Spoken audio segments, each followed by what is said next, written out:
Quero compartilhar uma palavra com você. Queria que você prestasse muita atenção nessa palavra. Não é uma palavra de julgamento, muito pelo contrário. Não é uma palavra de acusação, mas é uma palavra de ajuda. É uma palavra de ajuda, tá? Abra sua Bíblia, por favor. 1 Pedro, capítulo 2, verso 9, versão ARA. 1 Pedro 2, 9.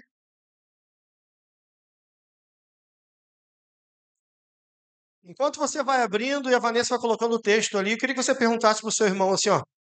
Quem é você? Pergunta aí. Perguntou? Agora pergunta assim, ó. Qual a sua missão de vida? Todos nós precisamos ter uma identidade e precisamos ter uma missão de vida, um propósito. Amém? Então vamos entender um pouquinho sobre essa identidade hoje. Diz assim, ó, 1 Pedro 2,9.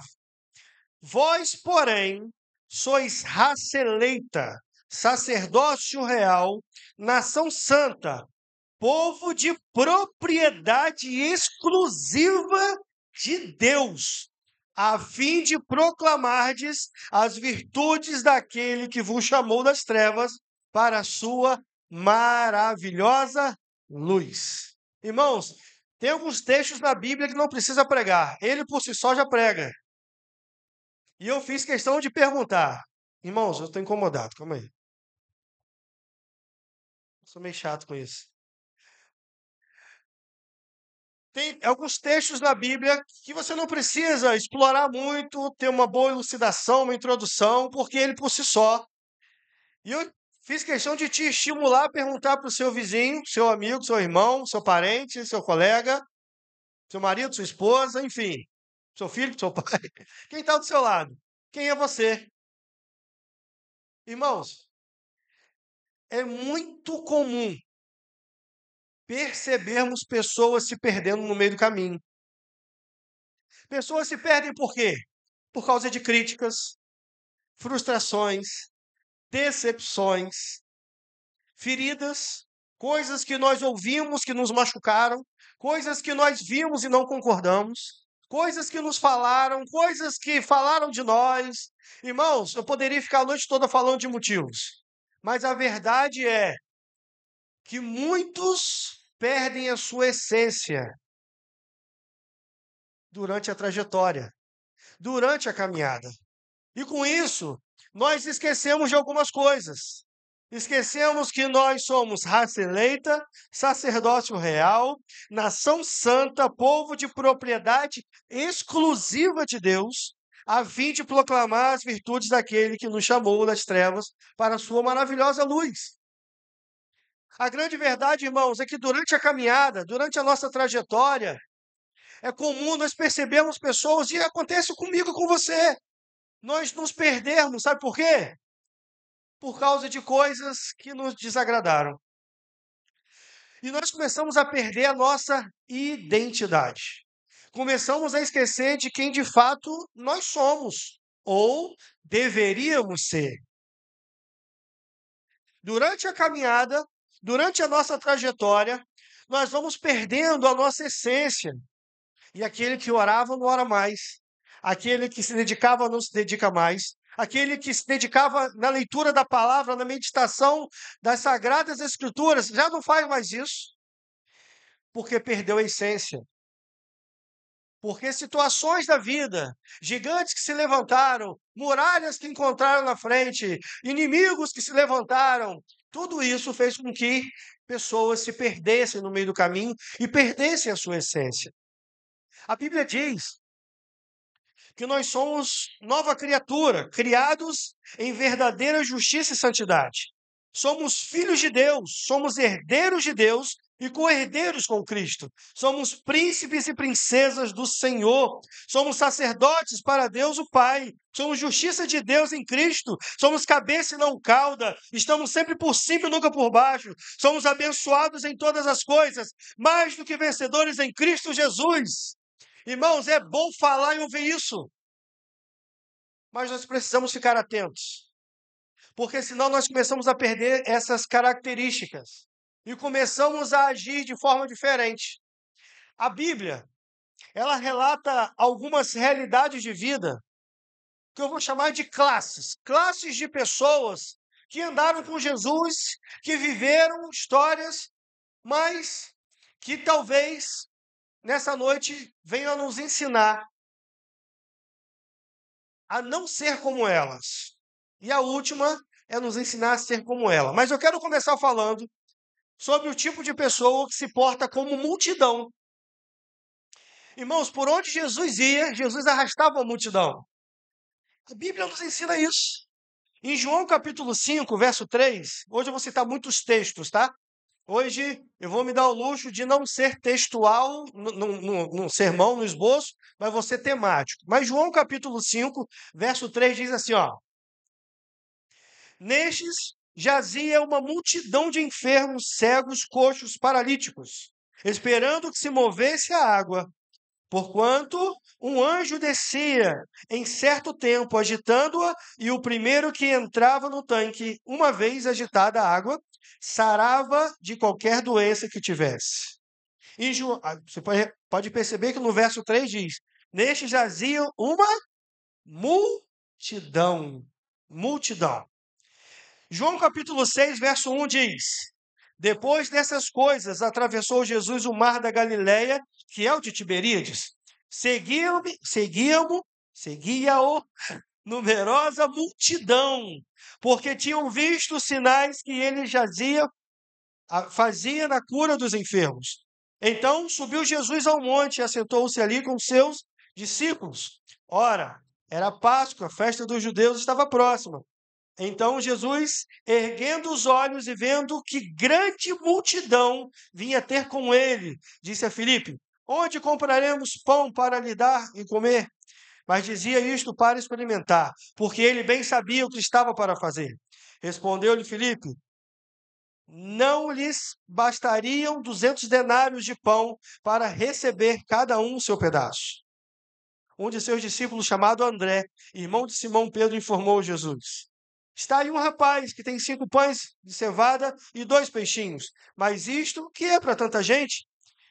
Disse Jesus: Fazei o povo assentar-se, pois havia naquele lugar muita relva. Assentaram-se, pois, os homens em número de quase 5.000. Então Jesus tomou os pães e peixes e, tendo dado graças, distribuiu entre eles e também igualmente os peixes quanto queriam. Irmãos, os 2 textos que eu li para você falam de multidão. E nos 2 textos fala que a multidão ia atrás de milagres. Irmãos, tem algo de errado Jesus curar? Não. Muito pelo contrário, irmãos. Jesus cura, liberta, transforma, restaura.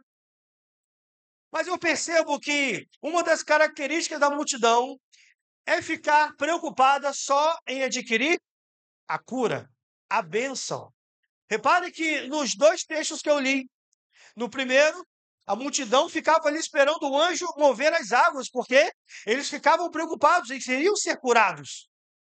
Em outra ocasião, a multidão seguia Jesus, porque Jesus operava muitos milagres. E eles contemplaram, mesmo que de longe, Jesus multiplicando 5 pães e 2 peixinhos, e mais de 5, e o texto fala 5.000 homens, fora mulheres e crianças.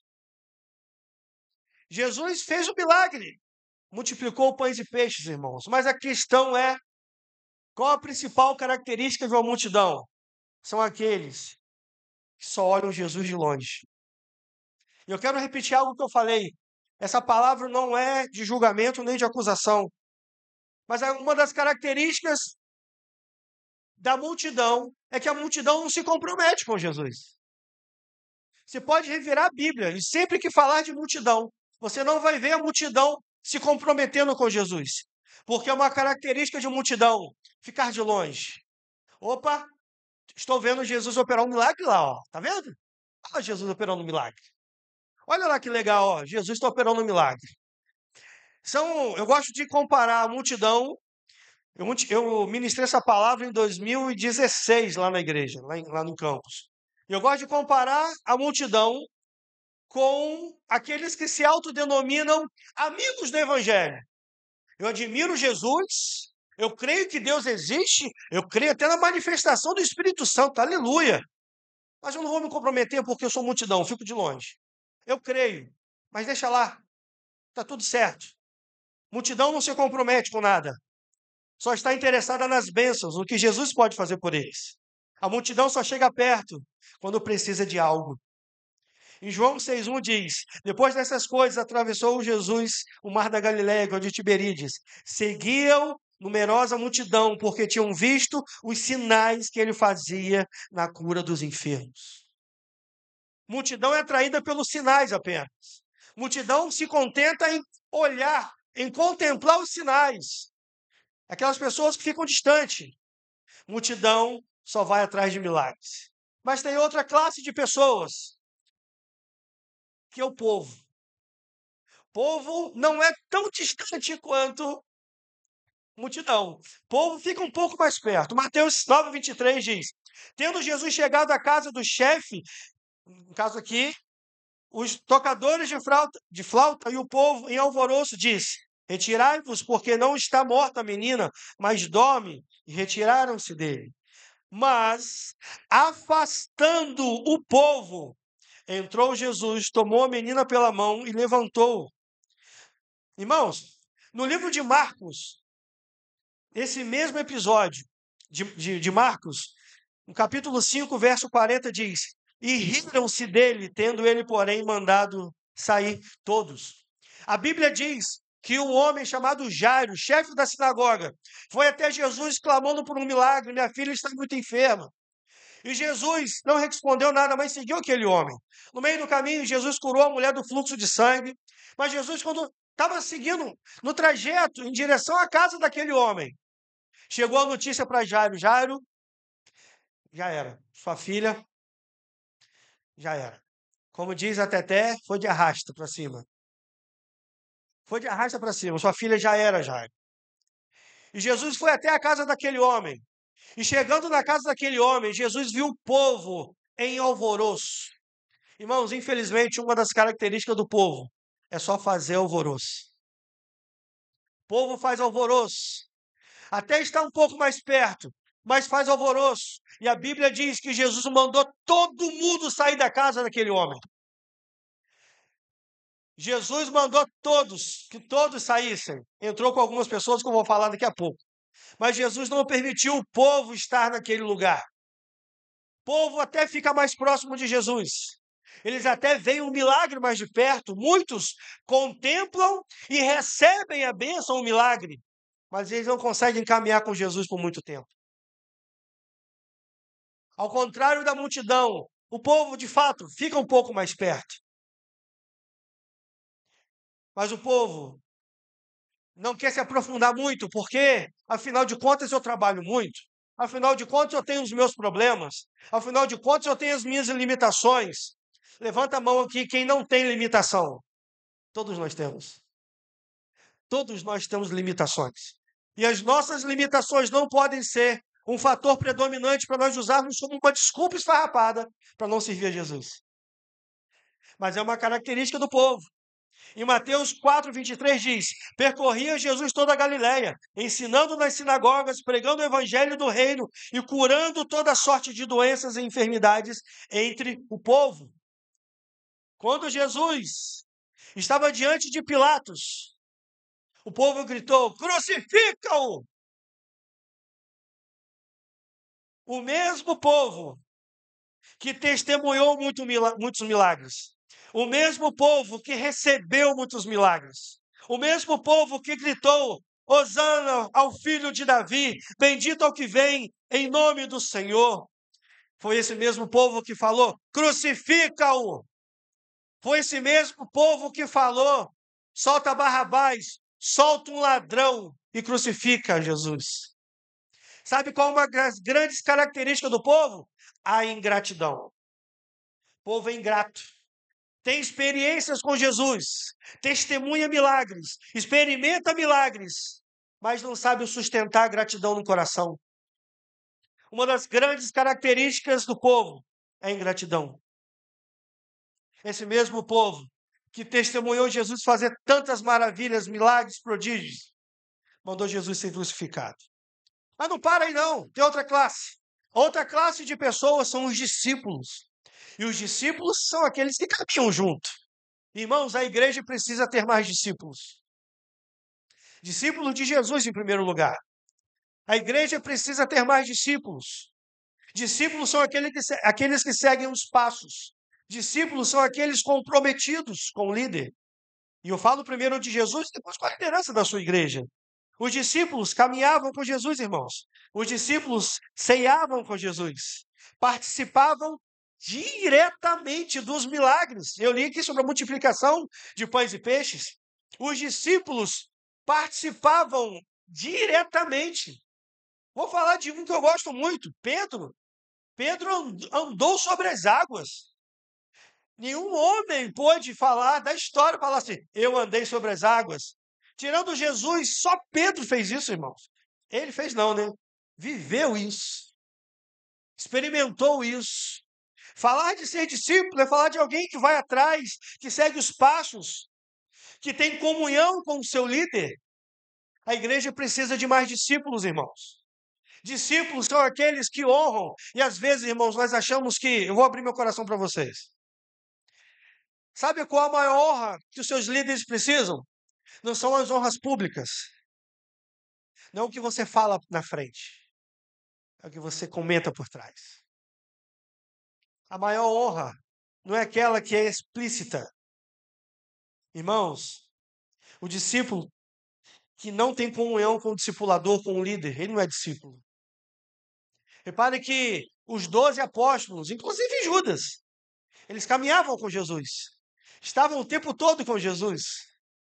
Jesus, quando foi chamar Pedro para o ministério, ele chamou Pedro, depois da pesca milagrosa, pesca maravilhosa, Jesus chamou, larga tudo aí, vem e me segue, porque agora eu vou fazer de você pescador de homens. Você não vai pescar mais peixes. Você não vai, porque a diferença, irmãos, entre pescar peixe e homens, é que o peixe você pesca com vida e traz para a morte. Homens você traz da morte para a vida. Está vendo a diferença? Quando alguém tem um encontro real com Jesus, quando você tem um encontro real com Jesus, você entende qual é o seu propósito de vida, irmãos. Eu tenho falado muito, vou falar uma coisa para vocês, tem me incomodado, o Espírito Santo tem me incomodado continuamente quanto à nossa identidade, o nosso propósito de vida. Sabe por quê? Porque eu percebo que muitos não entenderam ainda. Irmãos, para que Jesus se salvou? Para você frequentar a igreja? Não, não pode ser, irmãos. A missão não é tão pequena. O que Jesus tem para você não é algo tão simples como só frequentar a igreja, só ir à célula. Irmãos, o que Jesus tem para fazer na sua vida é muito maior. Ninguém falou amém. O que Jesus tem para fazer através da sua vida é muito maior.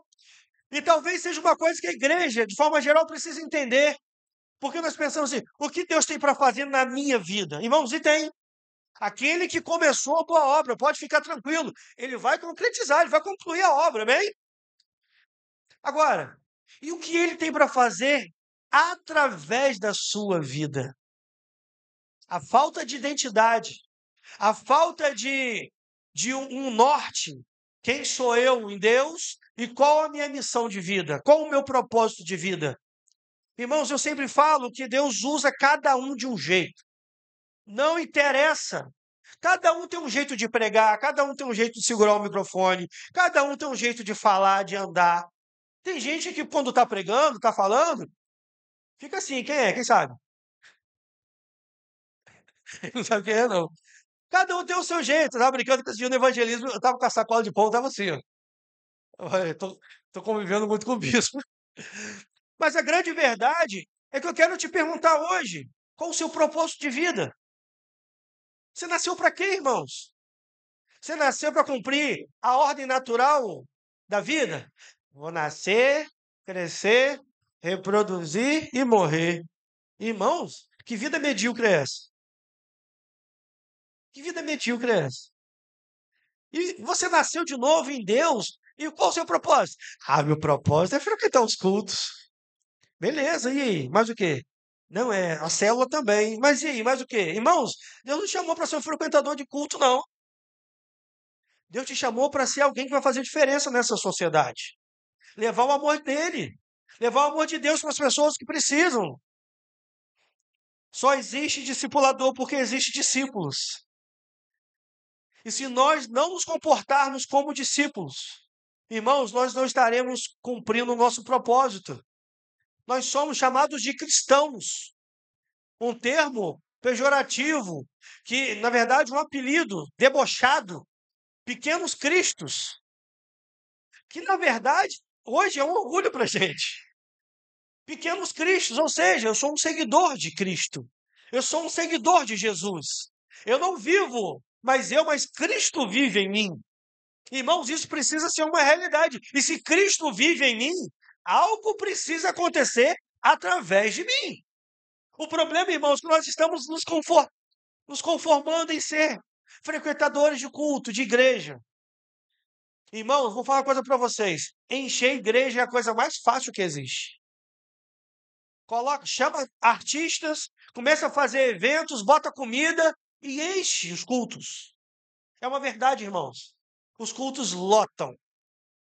Mas nós não queremos ter uma igreja cheia de pessoas vazias.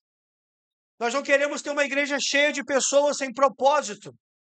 Irmãos, Deus te trouxe aqui hoje para te fazer uma pergunta, para que você responda para você mesmo. O que você pode fazer em prol do reino de Deus? O que você tem nas suas mãos, e não interessa se você tem 1 milhão na conta, 10 milhões na conta, ou se tem R$ 7. Deus quer usar a sua vida. Não importa se você tem bacharel, doutorado, você nem terminou o ensino médio. Deus quer usar a sua vida.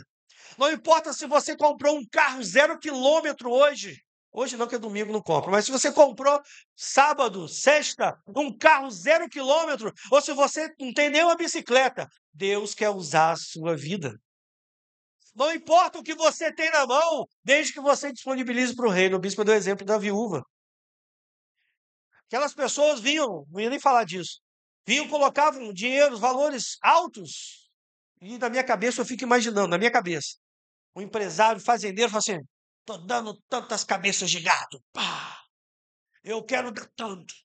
E chega uma senhorinha humilde, porque não é sobre valor, não é sobre valor financeiro, é sobre fidelidade, honra.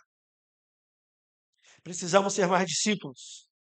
Não se forma discípulo sem relacionamento, irmãos. E nós precisamos, é uma palavra para a igreja isso, nós precisamos ter mais relacionamentos entre a gente. Irmãos, tem irmãos aqui que só se veem quando vem o culto. Por que nós não podemos ter um tempo de oração na sua casa, de comunhão? Por que você que é casado ainda não foi na célula de casais? Irmãos, nós precisamos estar mais juntos. Essa unidade que nós estamos orando aqui no momento da oração das 18. Nós precisamos estar em unidade. E unidade é nós andarmos juntos, independente das nossas diferenças. Somos diferentes, mas temos o mesmo propósito. Vamos ser usados de forma diferente, talvez, mas temos o mesmo propósito. Não se forma discípulos sem relacionamento. Jesus estava com os discípulos estavam com Jesus. Não, não se considera discípulo quem não tem relacionamento. Mas calma que não acabou, porque tem uns íntimos. Dentre a equipe de Jesus, Jesus tinha 12 discípulos, 12 apóstolos que andavam com ele. Mas tinham 3 irmãos. Tinham 3 que eram os íntimos. Que tinham ocasiões que Jesus não chamava todos. Jesus chamava os 3. A acepção de pessoas, eu não vejo assim. Eu vejo como consequência de um investimento feito. É assim que funciona, irmãos. Se eu todos os dias, vou dar um exemplo do Francis aqui. Se eu todos os dias mando mensagem para o Francis, se quando o Francis chega eu dou um abraço nele, isso é uma realidade, eu sempre dou um abraço no Francis, sempre que o Francis me vê, ele dá um abraço. Estou sempre falando com o Francis. Aí eu tenho o Lohan, um exemplo aqui, que tomou um susto quando eu falei o nome dele, e o Lohan está aqui e ele olha para o Francis, está nem aí. O Francis entra na igreja, ele não fala, ele não faz questão de apertar a mão do Francis, ele não pergunta se o Francis está bem. Irmãos, quem vai ter mais retorno da amizade do Francis? Claro que sou eu. Eu invisto mais. O Lohan, nessa ilustração, não investe nada, então não vai colher nada. A gente colhe o que a gente planta. Nós precisamos ter mais relacionamentos. Mas, quando eu olho para os íntimos, irmãos, no mesmo texto que eu li da cura da filha de Jairo, Jesus chega na casa de Jairo, manda aquele povo sair, e ele entra com os 12 discípulos lá, não é? Só entra Pedro, Tiago e João. Além dos pais da menina, é claro. Pastor, por que que só entraram os três? Irmãos, eu creio que eram os três que sempre colhiam o que plantavam na sua intimidade com Jesus. Nós temos que ter características de discípulos, mas o que nós precisamos é ser íntimos de Deus. É fácil, irmãos, identificar quando uma pessoa ora ou não, ou se é uma pessoa religiosa ou não. Tem pessoas que você pede para orar, você dá o microfone na mão, pessoal. Amantíssimo Deus, venerável Pai. Irmãos, ele é o meu paizinho querido. Abba, Pai. Eu tenho intimidade com ele. Isso não me dá o direito de perder a reverência, de forma alguma. Isso não me dá o direito de perder o respeito e deixar de olhar para Deus como Deus. Ele é o meu Deus, é o meu Senhor, mas ele é o meu melhor amigo. Eu tenho intimidade com ele. Quando eu entro no meu quarto, quando eu estou orando aqui às 6 da manhã, eu não chego, Senhor amado, excelentíssimo Deus. Irmãos, eu estou falando com alguém que convive comigo, não é com alguém que eu vejo de vez em quando. Às vezes eu oro, então por isso eu preciso florear minha oração para demonstrar o quanto eu sou espiritual. Irmão, espiritualidade você não mede na oração, e sim nas atitudes. Pessoas que oram muito bonito, mas quando vê o irmão necessitado, não estende a mão. Que espiritualidade é essa? Os íntimos são aqueles que sempre estão com Jesus, mas sempre dão um passo à frente, sempre estão mais próximos do que o outro. Em Marcos capítulo 14, verso 32, que narra Jesus no Getsêmani, diz assim, ó: então foram a um lugar chamado Getsêmani, que quer dizer lugar da prensa. Ali chegados, disse Jesus a seus discípulos, repare que ele estava com os discípulos, assentai-vos aqui. Ele falou com os 12, com os 11. Falou com os discípulos, fiquem aqui, assentai-vos aqui, enquanto eu vou orar. Olha o 33. E levando consigo, opa, parei, mas Pedro, Tiago e João eram discípulos também, mas tinham algo mais, irmãos. E levando consigo a Pedro, Tiago e João, começou a sentir-se tomado de pavor e de angústia. E o 34. E lhes disse: a minha alma está profundamente triste, até a morte. Ficai aqui e vigiai. Irmãos, dos discípulos que estavam com Jesus, quantos ouviram Jesus falar que a alma dele estava profundamente triste? Os íntimos. Os íntimos. Eu quero abrir um parênteses aqui e te dar um conselho. Compartilhe as suas dificuldades com quem pode te ajudar e não com qualquer pessoa. Vemos pessoas o tempo todo postando nas redes sociais. O meu problema é esse, a minha dificuldade é essa. Tolo.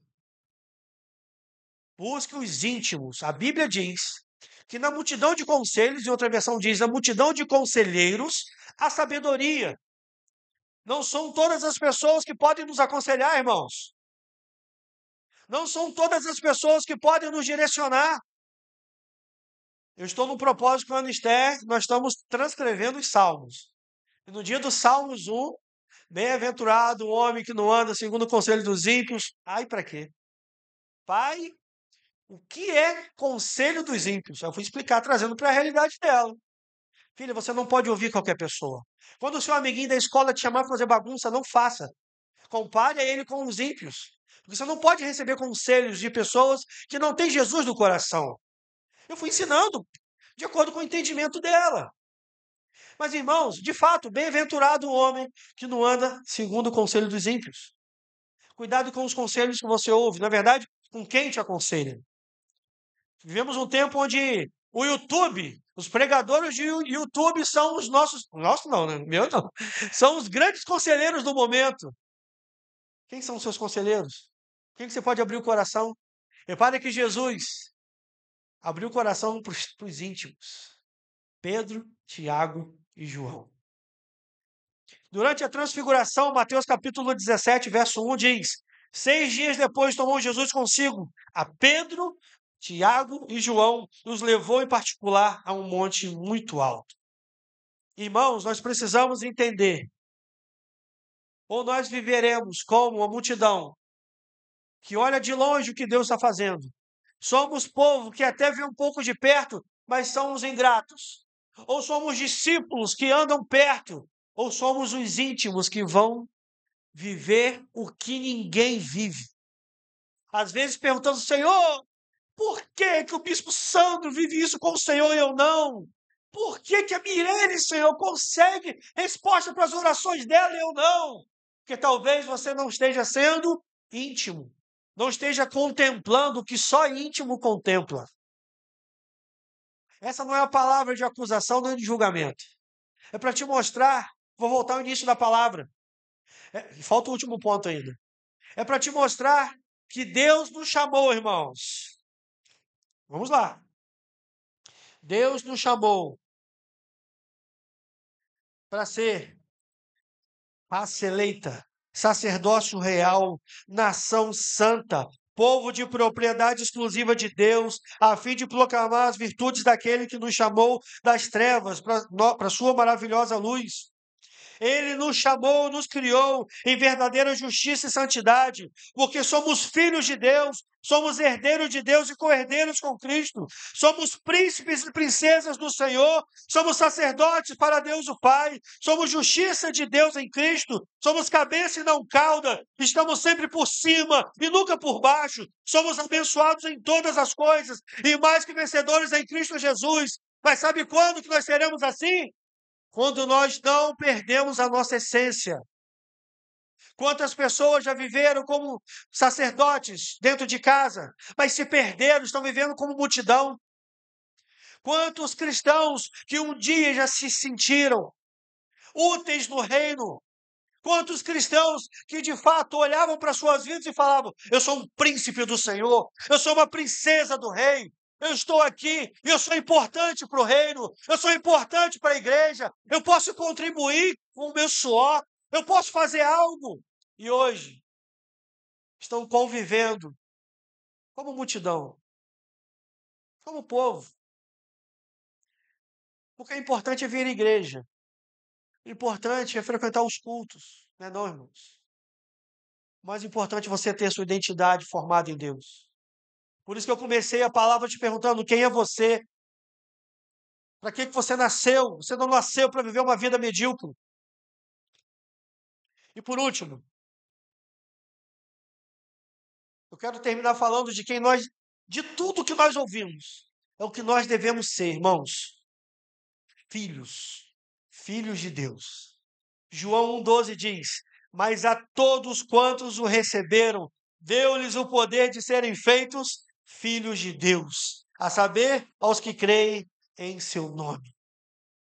Sabe por que muitas pessoas estão perdidas? Porque elas esqueceram ou não sabem que Jesus é o caminho. Sabe por que elas estão emaranhadas na mentira? Porque elas se perderam ou não sabem que Jesus é a verdade.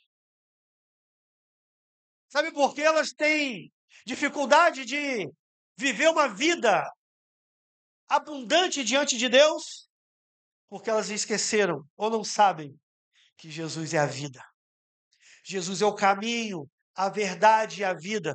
E Ele te trouxe aqui hoje para que você possa se sentir filho. Irmão, ser discípulo é bom e, de fato, precisamos ter características de discípulos. Ser íntimos deveria ser uma realidade na vida da igreja, irmãos. Irmãos, a igreja, não falo só da nossa igreja, mas eu estava lendo uma matéria esses dias, a igreja, os crentes, oram cada vez menos e leem cada vez menos a Bíblia. Irmãos, que igreja que nós estamos formando? Sabe por quê? Porque esquecemos que devemos ser íntimos de Deus. Mas depois que você passa a ser íntimo, você acessa um lugar, um patamar, uma prateleira tão alta que você fala assim: íntimo mesmo é quem é filho. Irmãos, as minhas filhas invadem o meu quarto e pulam em cima de mim na cama. Ninguém aqui pode fazer isso comigo, tirando a pastora Xana, é claro. Ninguém aqui pode fazer isso comigo, mas as minhas filhas podem, porque elas são filhas. Quando esses dias nós fomos à praia e eu estava na beiradinha assim com a Teté e a Kelly entrou um pouco mais. Eu não deixo Kelly muito no fundo, mas ela foi. E a Teté falou assim: Kelly, volta, volta, volta. Ficou nervosa, volta, volta. Mas Kelly não estava se afogando, Kelly estava tranquila. E a Teté correu: pai, pai, vai lá. Eu estava uns 2, 3 metros. Pai, vai lá. Puxa a Kelly para cá, puxa. E eu falei assim: Kelly, vem. Porque pai tem autoridade com o filho. O problema é quando o filho não se sente filho. Quando o crente não quer se sentir filho. Sabe o que ele faz? Eu faço do meu jeito. Eu quero da minha forma. Eu vou nadar 2 quilômetros para dentro. Mas o seu pai te chamou. Não interessa. Quero viver a vida do meu jeito. Da minha forma. Do jeito que eu acho legal. Irmãos, não tem coisa melhor do que se sentir protegido pelo amor de Deus. Não tem coisa melhor do que saber, sim, eu tenho um pai. Eu tenho um pai. E talvez você não tenha mais o seu pai biológico. Talvez o seu relacionamento com o seu pai biológico seja o pior possível. Mas você tem um pai que está no céu.